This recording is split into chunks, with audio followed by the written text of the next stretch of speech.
지금 방송에서 제공하는 투자 정보는 투자 판단에 대한 조언입니다. 방송에서 제공하는 주식의 가치, 가격 상승 및 가격 하락에 대해서는 방송사에서 보장하지 않습니다.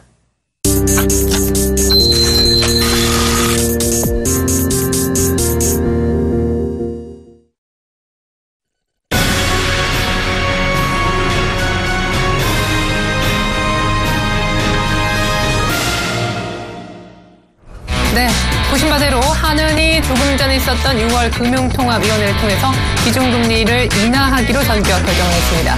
가계부채냐 아니면 메르스냐 사이에서 고민하던 한은이 결국 경기를 살리는데 집중하기로 한 그런 모습인데요. 작년 말에 2차례 그리고 올해 들어서 3월에 이어 이번 6월까지 금리를 4번에 걸쳐 각 25bp씩 내림으로써 한국의 기준금리는 이제 사상 최저인 1.5%까지 내려서게 되었습니다. 사상 최저의 금리 제2막이 열리는 그런 순간이 되겠는데요. 오늘 한은의 금리 인하 전격적인 배경과 영향력 짚어보도록 하겠습니다. 오늘 특별히 교수님 모시고 얘기를 이어가 볼 텐데 어떤 이슈들 살펴볼 건지 내용을 먼저 좀 보여드립니다. 한은이 왜 금리를 내렸을까? 가계부채 문제도 만만치 않을 텐데 금리 인하 배경 한번 알아보고요. 과연 25bp 내리는 것이 효과가 있을지도 짚어봅니다. 전일 구로다 총재 발언도 한 측면에서 생각해볼 문제가 아닐 수 없고요. 네 번째 추경 카드가 정부 측에서 나올지 여부 마지막으로 가계부채 대책에 관한 교수님의 생각 들어보도록 하겠습니다. 오늘 특별히 한국경제연구원 초빙연구위원이자 건국대 특임교수를 맡고 계신 오정근 교수 전화 연결해 보겠습니다. 오 교수님 안녕하세요. 네, 안녕하세요. 네, 목소리가 밝으시네요. 이번에 금리 인하 못하면 실기하는 거다 강조하셨는데 결국 금리를 내리긴 내렸네요.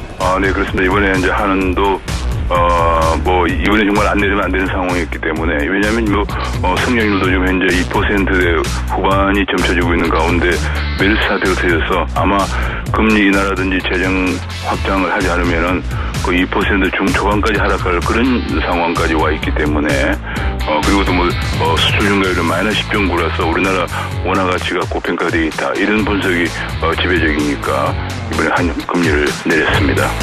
네. 사실은 금리를 내리기 이전에 동결로 살짝 점치는 전문가들도 있었습니다. 왜냐하면 금리를 이렇게 내려봤자 미국이 만약에 9월 전후에서부터 FOMC를 통해 금리 인상을 시작할 경우 우리도 자본 유출을 막기 위해서 결국 금리를 올릴 수밖에 없을 건데 이번에 금리를 과연 내릴까라는 데 의문이 있었던 것이죠. 하지만 말씀해 주신 대로 메르스까지 악재가 겹치면서 하는 결국 금리를 내릴 수밖에 없었던 모습인데요. 일단 금리 인하 폭 25bp 정도가 적정하다고 보시는지요? 지금 이상 저 생각으로는 금리 인하 폭이 적정하다 이런 걸 떠나서 일단 금리 인하가 이상을 하기 힘들었을 것이라는 생각인데, 왜냐하면 가계부채가 계속 증가하고 있고 그렇기 때문에 아마 0.25%포인트가 적정하다 생각을 했을 것 같고요. 다만 이제 이 상황에서 워낙 좀 돈이 안 돌기 때문에 돈을 어떻게 하면 좀 돌게 할 수 있을까 하는 그런 방안을 좀 강구를 해야 될 것으로 생각되고요. 또 한 가지는 이제 정부의 재정 정책과 정책 팔리시 믹스를 가져가야 효과가 있다는 생각을 가지고 있습니다. 네, 그런데 사실 말씀해 주신 것처럼 앞서 한은도 작년에 2번 그리고 올해 3월 이번에 4번째 금리 인하를 하는 셈인데 사실 금리 인하 돈을 푼다는 것은 실물 경제를 살리기 위한 목적이 있음에도 불구하고 사실상 부동산 중심으로만 거품을 자아냈다. 그래서 가계부채도 부동산 중심으로 급증한 거다. 그런 지적들이 없지 않습니다. 이번에 금리를 내려서 경기를 부양할 수 있다고 보시는지요? 이번에 금리 이것만 가지고는 경기 부양이 여전히 좀 미흡할 겁니다. 왜냐하면 우리나라가 이번 금리를 내렸다 하더라도 돈이 푸는 양이 예컨대 보는 통화를 GDP로 나눠 보면은 미국이나 영국, 현재 경기 회복되는 미국과 영국은 22% 정도 되고요.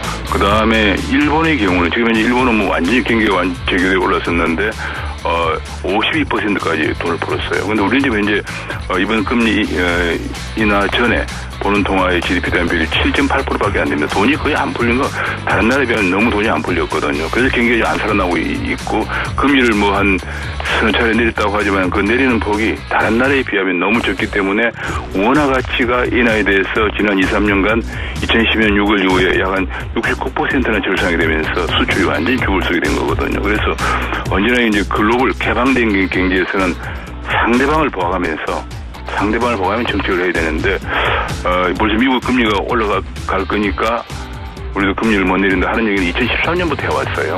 왜냐면 2014년에 테이퍼링 얘기가 했는데 2013년 말부터 이제 미국이 테이퍼링 하면 뭐 우리도 돈이 나갈지 모르는데 그때부터 지금까지 이 얘기를 해온 얘기 하면서 금리를 이런 식으로 하다가 이제 이율 총재가 온데 지금 이제 네 번째 내렸는데 제가 보기에는 좀 선제적으로 내리지 못했기 때문에 효과가 좀 적었다 이렇게 볼 수 있습니다. 예. 그러면 사실상 지금 이번에 금리 인하가 마지막 카드일 수 있다라는 어떤 그런 부분도 시장의 상승세를 주식시장의 상승세를 제한시키고 있지 않나 생각이 드는데요. 결국에 이번에 내리면 미국의 금리 인상 스케줄을 감안해 봤을 때 더 이상 인하는 불가능하다라는 것이 많은 전문가들의 또한 공통된 의견인 것 같기도 합니다. 이번에 금리 인하가 마지막이고 다음 수순은 언제가 될지 모르겠지만 미국의 금리 인상과 발맞춰 역시 인상 카드가 다시 나올까요?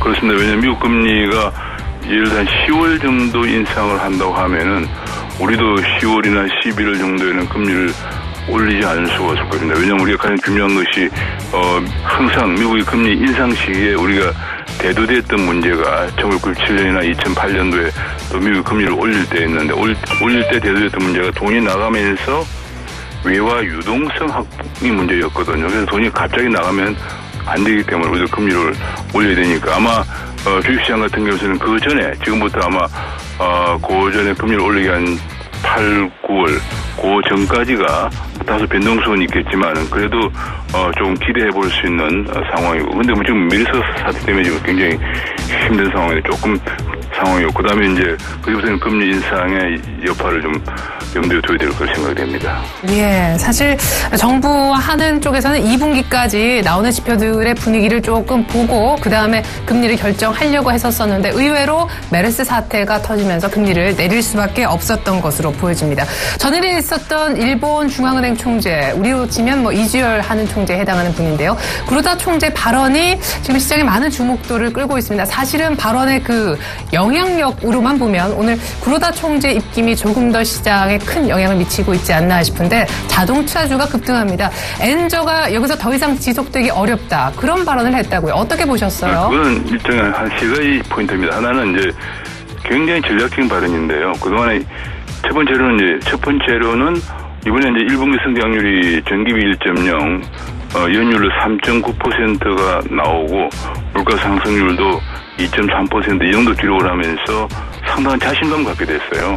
그동안에 이제 거의 구로다 총재의 취임 이후에 한 40% 이상 인하를 절하시켰기 때문에 이 정도면 상당히 성과가 있다 생각하는 자신감의 표출이고 또 한 가지는 이번에 얼마 전에 지난주에 있었던 G7 정상회담에서 그 오바마가 달러가 좀 강하지 않느냐 이런 얘기를 살짝 언급을 했거든요. 별로 공개적으로 언급하지 않는 사항인데 미국은 왜냐하면 큰 기축통화를 발행하는 국가니까 언급하지 않는데 환율 문제는 그러나 미국도 수출 증가율이 지금 현재 5, 6개월째 마이너스를 기록하면서 얘기를 했는데 여기에 대해서 일본은 미국의 정책에 대해 언제나 협조를 하는 나라거든요. 그래서 아마 우리도 그 미국 입장을 충분히 이해하고 있다는 제스처를 보인 거고요. 그러니 제스처라고 하는 이유는 어차피 미국의 금리 인상이 기정사실화되어 있기 때문에 달러 강세 기조가 계속될 거고 그러려면은 일본은행의 의중과는 상관없이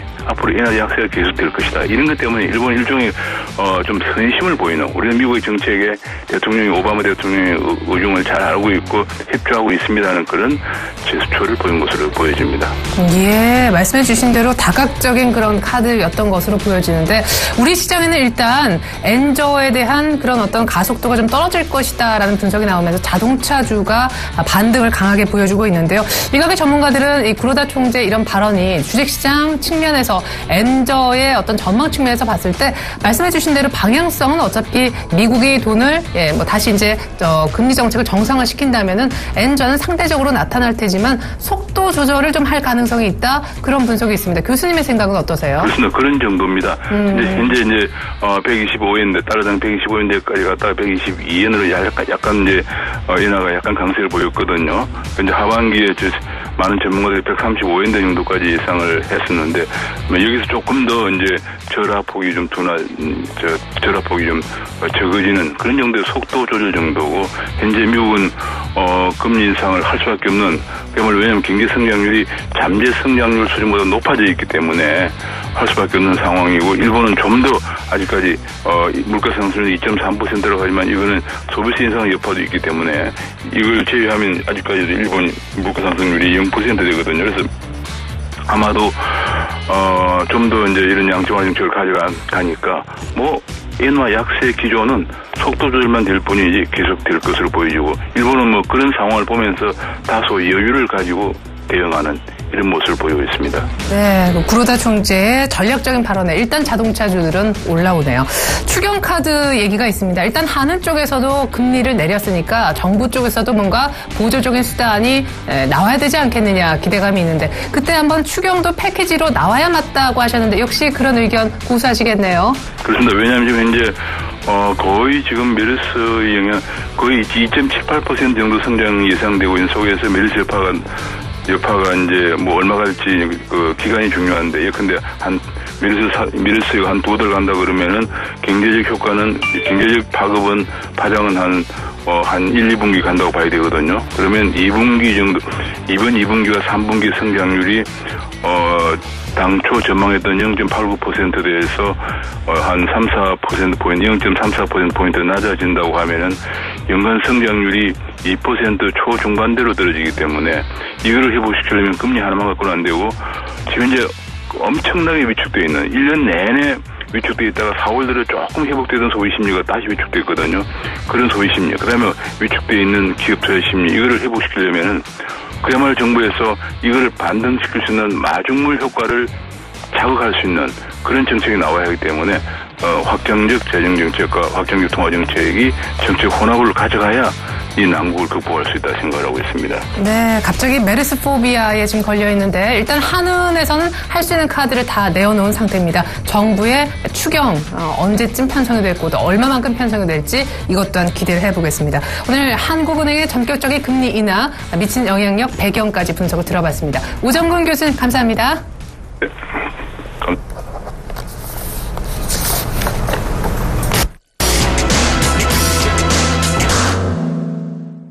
네, 이번에는 한은의 금리 인하가 시장에 미치는 영향력 집중적으로 짚어보도록 하겠습니다. 오늘 함께 해주실 분은요, 샘플러스 최영동 멘토가 되겠습니다. 안녕하세요. 예, 안녕하십니까.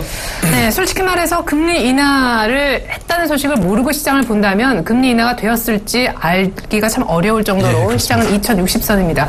앞서서 미국에서 이미 그리스 문제가 조금 독일의 스탠스가 긍정적으로 바뀌면서 많이 뛰었었고 금리 인하 카드까지 나오고 사실은 어제까지 거슬러 올라가 보면 좀 중국한테 미안하지만 MSCI 신흥지수 편입도 안 돼서 반사이익도 누릴 수 있는 상황인데 호재가 이렇게 많은데도 못 가네요. 그렇습니다. 일단은 금리 인하 카드는 사실은 메르스가 진행이 되고 나서부터 그리고 이제 이번 주 초서부터도 어느 정도는 시장에서 얘기됐던 부분들이 좀 있기 때문에 그런 부분들로 좀 보시게 되면은 일단은 증권주에 대한 상승 흐름들 그리고 은행주도 한 차례 또 상승을 했던 부분들이 좀 있었기 때문에 그렇습니다. 그런 측면에서 보시게 되면 시장에서는 조금 찻잔 속에 좀 태풍으로 판단을 내리는 게 아닌가라는 생각이 혹시 내일 동시만기 때문에 외국인들이 오늘도 파는 것이 아닌가 싶기도 한데요. 예, 그렇습니다. 일단은 그런 측면에서 보시게 되면은 어찌됐든지 간에 지금 시장에서 수급적인 측면으로 좀 보셔야 될 것 같아요. 아무래도 이제 일단은 금리 인하에 대한 내용들은 일시적인 이벤트이기 때문에 사실은 그 부분들로 진행이 된다라기보다는 향후 벌어질 수 있는 일들에 대해서 외국인들은 더 고민을 많이 하는 것 같아요. 그런 측면에서 보시게 되면 과연 오늘 발생시켰던 금리 인하가 과연 차후에 앞서서 이제 말씀하셨듯이 교수님께서 말씀하셨듯이 하반기가 진행이 되게 되면은 미국 쪽에 대한 금리 인상과 더불어서 우리나라 증시도 우리나라 기업, 우리나라 경제도 마찬가지로 금리 인상을 좀 시켜야 되지 않을까라는 부분들이 일단은 얘기가 좀 나오고 있는 상황이기 때문에 그런 측면에서 보시게 되면은 요번에 금리 인하는 사실은 효과가 굉장히 많이 떨어진다. 그렇다고 되면 현재 지금 진행형의 현재를 바라보고 매매를 하는 게 아니고 외국인들 같은 경우는 차후에 대한 움직임들을 가지고 매매를 하는 게 아닌가라는 생각을 좀 가져볼 수가 있을 것 같아요. 예, 알겠습니다. 선제적이지 못했던 금리 인하 그리고 어차피 내리지만 올릴 금리 아니냐 그런 분석 속에 외국인들은 동시만기를 앞두고 일단 매수해주지 않는 그런 모습인데요. 최영동 멘토님이 그럼에도 불구하고 뻔한 증권주가 금리 인하하면 올라갈 거야 이런 패턴 말고 오늘 오늘 이런 패턴도 상당히 약하게 나타나고 있다. 서두에 말씀드렸었습니다. 진정한 금리 인하 수혜주 5가지 골라오셨다고요? 예, 그렇습니다. 일단은 뭐 금리 인하 수혜주 top5로 한번 지금서부터 좀 소개를 시켜드리도록 하겠습니다. 자, 첫 번째 하나케미칼입니다. 네. 그리고 두 번째는요? 예, 두 번째 넥센 타이어 가지고 나와봤습니다. 네, 자동차 관련주. 예, 그렇습니다. 자, 세 번째는요, 삼성증권 가지고 나왔습니다. 네, 증권주 있고. 예, 네 번째는 LG전자. 네. 자, 마지막으로 5번째입니다. 대한제강 소개시켜드리면서 오늘 탑5 선정을 한번 해봤습니다. 네. 자, 이렇게 해서 하나케미칼부터 대한제강까지 지금부터가 정말 중요한 알맹이입니다. 전문가가 보기에는 금리 인하 수혜주로 시장에 뻔하게 거론되는 것 말고 이들 5개 종목이 진정한 수혜주일 것 같다라는 얘기가 지금부터 이어질 텐데요. 하나케미칼을 들고 나오신 이유 사실 뭐 금리 인하 빼고도 굉장히 좋은 종목인데요. 예, 그렇습니다. 일단 아무래도 이제 수출주라는 측면에서 일단은 가지고 나왔고요. 네. 그리고 이제 하나케미칼 같은 경우는 최근에 시장에서 화두가 되는 종목인 것 같아요. 일단은 뭐 태양광 산업에 대한 적자 축소 규모, 그러니까 적자 규모에 대한 축소 부분들이 상당히 조금 화두가 되고 있는 상황들이고, 네. 2015년도에 대한 수출 모멘텀들이 상당히 조금 긍정적으로 좀 나와주고 있습니다. 그런 측면에서 보시게 되면 일단은 뭐 미국 시장 쪽에서에 대한 움직임도 상당히 좀 좋지 않나라는 말씀드릴 수가 있을 것 같고요. 네. 그리고 세 번째로 마지막으로 조금 제가 굉장히 좀 하나케미칼에 대해서 긍정적으로 평가를 내리는 부분들은 아무래도 이제 삼성정밀화학을 인수를 함으로써 네. 이런 이제 시너지 효과라든지 아니면 뭐 계열사들에 대한 이제 정리가 어느 정도 된 상황이기 때문에 네. 올 한 해 2015년은 일단은 과거의 적자 부분에서 흑자로 전환시킬 수 있는 원년이 되지 않을까라는 말씀드릴 수가 있을 것 같고요. 네. 그와 더불어서 외국인들에 대한 수급 현황들도 상당히 좀 좋은 것 같습니다. 네. 끊임없이 매수세가 좀 들어오고 있는 상황들이고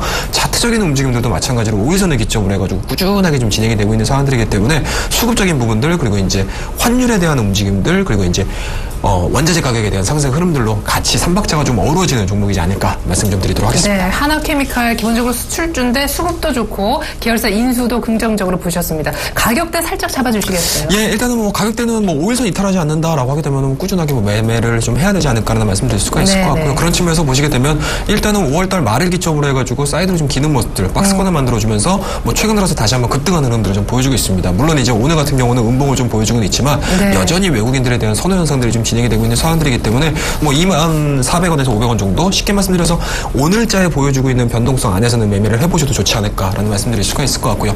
일봉상으로 보시게 되면 부담스러우실 수도 있으실 네네. 거예요. 주봉상으로 좀 보시게 되면은 직전 고점 자체가 한 24,000원에서 25,000원 정도 잡혀 있는 상황이니까요. 단기적인 목표가 한 25,000원 정도 제시를 해드리도록 하겠습니다. 네, 그래요. 2만 원 정도 오늘 전후에서 매수해 보시면 24,500원 정도 가능하겠다. 오늘 금리 인하 첫 번째 수혜주로 하나케미칼 얘기 들어봤습니다. 두 번째 종목으로 아까 넥센 타이어 꼽아주셨었는데 자동차주들이 오늘 같이 올라오는 것, 이 분위기를 역시 좀 타보자 그런 의견이신가요? 예, 그렇습니다. 일단은 뭐 제가 첫 번째 이제 증권가에서 얘기를 해드렸을 때 일단은 뭐 자동차 완성차 업체들에 대해서는 상당히 좀 안 좋은 얘기를 좀 해드렸어요. 사실 타이어 얘기도 굉장히 오래간만에 들어요. 예, 그렇습니다. 예. 그런 측면에서 보시게 되면 일단은 완성차에 대한 내용들보다는 오히려 뭐 넥센 타이어도 뭐 완성차에 들어가긴 하지만 네. 뭐 다른 여타, 다른 브랜드 쪽으로도 많이 납품이 좀 되고 있지 않습니까? 네. 그런 측면에서 보시게 되면은 금리 인하에 대한 수혜는 오히려 부품주 쪽에서 나올 가능성이 상당히 높다라고 보시면 좋을 것 같습니다. 그런 측면에서 보시게 되면 일단은 넥센 타이어가 유럽 쪽에서의 뭐 수요 자체가 상당히 좀 적었습니다. 네. 아무래도 이제 환율적인 부분들이겠죠. 그런 부분들이 이번 금리 인하를 통해서 어느 정도 타개가 진행이 된다라고 하게 되면은 그동안의 낙폭을 만회할 가능성이 상당히 높지 않을까라는 말씀에서 오늘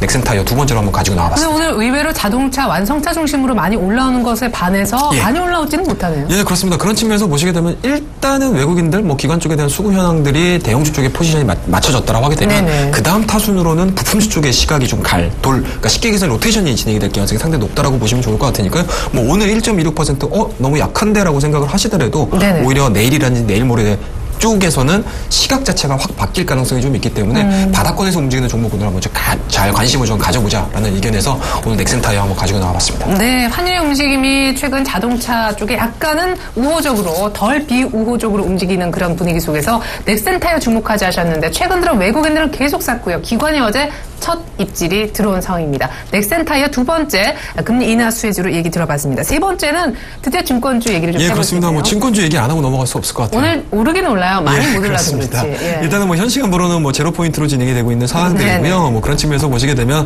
앞서서도 말씀드렸듯이 이번 주에 이미 반영이 됐었던 부분들이 좀 맞아요. 있었기 때문에 당일자 금리 인하 발표시키고 나서는 오히려 뭐 뉴스에 팔아라는 뭐 네. 그런 격언들이 있지 않습니까? 네. 그런 측면에서 보시게 되면 그런 부분들에 있어서는 좀 다소 아쉬운 주가를 좀 보여주고 가지고 있습니다. 하지만 이제 이러한 금리 인하 카드가 실질적인 뭐 앞서 이제 교수님께서 말씀하셨듯이 추경까지 진행이 됐었을 때 시장에 대한 반응들이 만약에 우상향 반응들이 좀 나아준다고 하게 되면은 증권업종 같은 경우는 또 올라갈 수 있는 상황들, 그러니까 쉽게 말씀해서 지수하고 연동돼서 올라갈 가능성이 좀 있기 때문에 그런 부분들에서 뭐 증권주 정도는 한 종목 정도는 금리 인하 카드와 관련해 가지고 뭐 안 보고 볼 수가 없겠더라고요. 그래서 오늘 삼성증권을 또 가지고 나와봤고요. 그리고 이제 다음 주 되게 되면 또 가격 제한폭 상승 또 나오지 않습니까? 뭐 상한폭이 상당히 조금 크게 확대되는 상황인데요. 그런 측면에서 보시게 되면 오히려 중소형주들에 대한 변동성들보다는 앞서서도 이제 대형주들에 대해서 상당히 좀 많이 말씀드리지 않았습니까? 대형주 쪽으로는 일단은 삼성증권 한번 좀 가져가 보도록 하겠습니다. 65,000원 이상까지 정고점 다시 갈까요? 예, 그렇습니다. 뭐 그런 측면에서 보시게 되면은 일단은 증권주, 나는 금리 인하 기대감을 가지고 증권주를 매매를 하겠어라고 하시는 분들 같은 경우는 사실은 작은 종목군들보다는 큰 종목군들에 있어서 안전판을 좀 만들어 놓고 진행을 해보자라는 의미에서 삼성증권을 가지고 나와봤습니다. 네, 자, 증권주가 역시 빼놓을 수 없는 그런 섹터가 되겠다. 금리 인하 수혜주 오늘 보고 있는데요. 삼성증권 얘기 들어봤습니다. 네 번째 금리 인하 수혜주 52주 신저가를 기록 중인 LG전자네요. 예, 그렇습니다. 일단은 뭐 단발성 이슈로 보시면 좋을 것 같습니다. 뭐 수익 개념으로 LG전자라는 종목을 좀 가지고 나와봤고요. LG전자가 일단은 뭐 휴대폰 부분에 대한 경쟁력 자체가 어느 정도는 좀 회복이 되고 있는 상황들입니다. 하지만 이제 백색가전 쪽에서에 대한 움직임들이 상당히 좀 안 좋은데요. 이러한 부분들이 이제 동유럽 쪽에서 진행되고 있는 유럽계 환율 쪽에서 문제가 상당히 많이 발생을 했었어요. 그런 측면에서 보시게 되면 현재 지금 보여주고 있는 엔저에 대한 내용들이 스탑이 걸려 있는 상황이고요. 우리나라는 금리 인하 쪽으로 카드를 돌려버린다라고 하게 되면은 유럽 시장 쪽에서의 경쟁력이 다시 회복될 가능성이 상당히 높다. 그렇다고 되면 오늘자는 자동차 주가 간다라고 하게 되면 뭐 내일이라든지 내일 모레 같은 경우는 IT 종목군들 대형주 쪽에서 또 움직일 가능성이 좀 있기 때문에 순환매 관점에서 선취매를 좀 해봐도 좋지 않을까라는 생각에서 LG전자를 한번 좀 가지고 나와봤습니다. 네, 그러면 단기적으로 LG전자 지금 신저가 종목인데 조심스레 발을 담그면 몇 프로 정도 수익 날까요? 일단은 뭐 직전 고점입니다. 뭐 앞서서도 현대차에 대해서는 직전 급락하기 직전까지의 가격대까지는 뭐 가능성이 있다라고 말씀드렸기 때문에 LG전자도 마찬가지입니다. 뭐 이 종목이 갑자기 뭐 방향을 선회해가지고 우상향이 된다는 개념보다는 오히려 급락하기 이전 가격대, 쉽게 말씀해서 6만 원대까지의 흐름들, 수익 관점에서 6만 원대까지의 흐름들을 일단 지켜볼 수 있는 그런 종목이지 않을까라는 말씀드릴 수가 있을 것 같습니다. 네, 마지막 금리 인하 수혜주 공개하죠. 대한제강이었었는데요. 대한제강 뭐하는 기업이지? 강으로 끝나니까 철강 사업. 예, 그렇습니다. 일단은 안 가지고 나올 수가 없을 것 같아요. 건설주와 관련된 종목군들을 좀 가지고 나와봤는데요. 건설주 얘기 상당히 좀 많이 하셨죠. 많이 했기 때문에 뭐 오늘 별로 못 올라요. 예, 그렇습니다. 그런 측면에서 보시게 되면 현대차 말씀드리면서 넥센타이어를 갖고 나온 거하고 건설주를 얘기를 하면서 대한제강을 가지고 나온 게 사실 일맥상통하다고 보시면 좋을 것 같습니다. 뭐 직접적인 수혜주라기보다는 오히려 한 발 더 물러서가지고 진행이 될 수 있는 종목군들에 대해서 관심을 좀 가져보려는 측면에서 대한제강을 가지고 나왔는데 아무래도 이제 건설 경기가 호황이 진행이 된다라고 하게 되면 뭐 철강에 대한 수요는 당연히 늘어날 수밖에 없다. 그런 측면에서 보시게 되면 대한제강은 그 중심에 있는 종목이라고 보시면 좋을 것 같고요. 실질적으로 가동률이 90% 이상 진행이 되고 있는 상황들이기 때문에 마진에 대한 움직임들이 상당히 좋습니다. 그런 측면에서 보시게 되면 물론 대한제강 같은 경우는 지금 6,500원대 이하권에서 7,700원대까지 강하게 진행이 되고는 있지만 다소 이러한 부분들에 있어서는 추가적인 상승 흐름들까지 예측해 볼 수 있다라고 보시면 좋을 것 같습니다. 네, 우리가 금리 인하하면 증권과 건설을 떠올리기 쉬운데 건설주 가운데 약간 한 발 물러선 철강 기업인 우리 대한제강을 수혜주로 또 얘기를 들어볼 수가 있었습니다. 금리 인하 수혜주 5개 기억하시죠? 하나케미칼, 넥센타이어, 삼성증권, LG전자, 대한제강. 탑픽은요? 예, 일단 첫 번째 말씀을 드렸던 하나케미칼을 한번 선정해봤습니다. 예, 어디까지 그럼 목표가 보시는 거예요? 자, 일단은요, 뭐 지금 현재 말씀드리는 상황에서 뭐 한도가 정도 좀 상승을 흐름들을 좀 보여주고 있는데요. 뭐 앞서도 마찬가지입니다. 5일선이 무너지지 않는 한 그대로 뭐 끌고 가겠다라는 말씀드릴 수가 있을 것 같고요. 지금 구간에서 매수를 해보셔야 된다라고 하시게 되면은요, 한 2,500원대 이하권에서는 매수 관점으로 접근을 좀 해드리고요. 그리고 이제 주봉상으로도 말씀드렸습니다. 일단은 주봉상으로 좀 보시게 되면은 장기 입형 자체를 돌파하는 흐름들을 좀 보여주고 있는 상황들이기 때문에 직전 고점이라고 할 수 있는 25,000원대까지의 흐름들, 일단은 1차적인 목표까지 제시해드리고요. 손절 라인은 굉장히 좀 간단하게 제시를 해드리도록 하겠습니다. 이 종목이 일봉상으로 좀 보시게 되면 계단식 상승을 지금 보여주고 있는 상황들이거든요. 그렇다고 되면 계단식 상승의 직전 저점이라고 할 수 있는 18,000원에서 17,000원대 이 라인 자체를 이탈을 하게 되면 손절로서 대응을 하도록 할 테니까요. 오늘 탑픽 선정은 하나케미칼로 한번 정해봤습니다. 네, 이렇게 금리 인하 수혜주 5개 꼽아주시고 탑픽주 하나케미칼까지 선정해주신 최영동 멘토의 온라인 강연회가 있습니다. 어디 안 가시고 온라인으로만 접속하시면 강연회 내용 들어보실 수가 있습니다. 이번 주 주말, 토, 일 양일간에 걸쳐 오후 2시부터 4시까지 2시간 동안 이어지니까 여러분들 많은 관심 부탁드리겠습니다. 샘플러스 최영동 멘토와 저는 함께 인사드리겠습니다. 증시 탑5 마칠게요. 감사합니다.